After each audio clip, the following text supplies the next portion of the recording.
The Reserve Bank has told all the banks that they should give the borrowers the option of moratorium. Now, first of all, you must understand what is moratorium. Moratorium means you don't have to pay EMIs for 3 months. That will have to be paid later. It doesn't mean a waiver.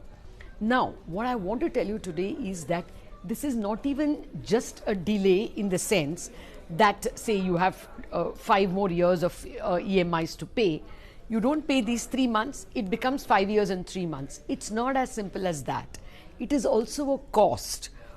All the bankers we spoke to have advised the salaried class that if you have a salary and it is continuing during these 3 months, you please pay up, because not paying comes at a cost. What they are going to do is, if you don't pay for the months of April, May and June your EMI, that amount, say it is 50,000, 50,000, 50,000, that 1 lakh, 1.5 lakh will be added to your principal, and from July onwards you are going to pay interest on a larger principal for the remaining 5 years. That's a lot more than just 1.5 lakh, and I have done the calculation. The table will play alongside for you. For everyone who has a home loan where the residual period is more than 3 years, and assuming your rate of interest is 8.5%, your number of EMIs will increase. If yours is 3 years residual, you will pay 1 extra EMI. If you have 5 years residual remaining loan, that is, you have paid 15 years of your loan, then at the end of 5 years you're going to pay 2 more EMIs. If you've got 10 years more of home loan left, you will pay extra EMI of 5 years. If you have got 15 years left, you will pay 8 EMIs more.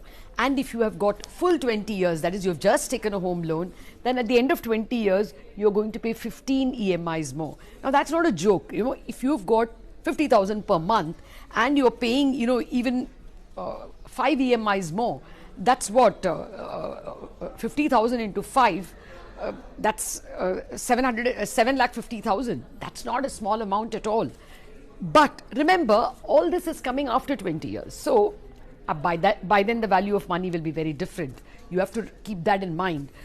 All I want all of us to understand is that this is not just a question of 3 months EMI and 1.5 lakh more. If your monthly outgo is 50,000.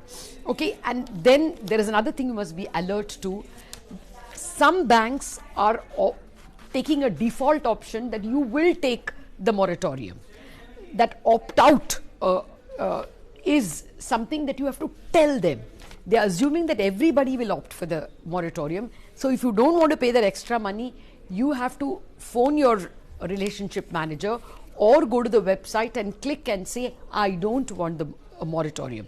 There are others who believe that the default option is that you don't want the moratorium, that you will continue to pay, because all of us ask for a ECS deduction.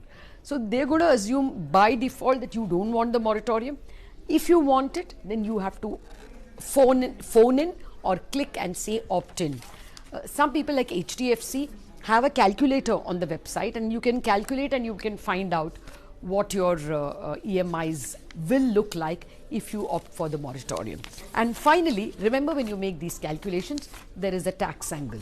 So if you don't pay the interest for April, May and June, then next year when you're calculating your tax, that much of interest cannot be availed of when you are paying your tax. That angle also has to be remembered.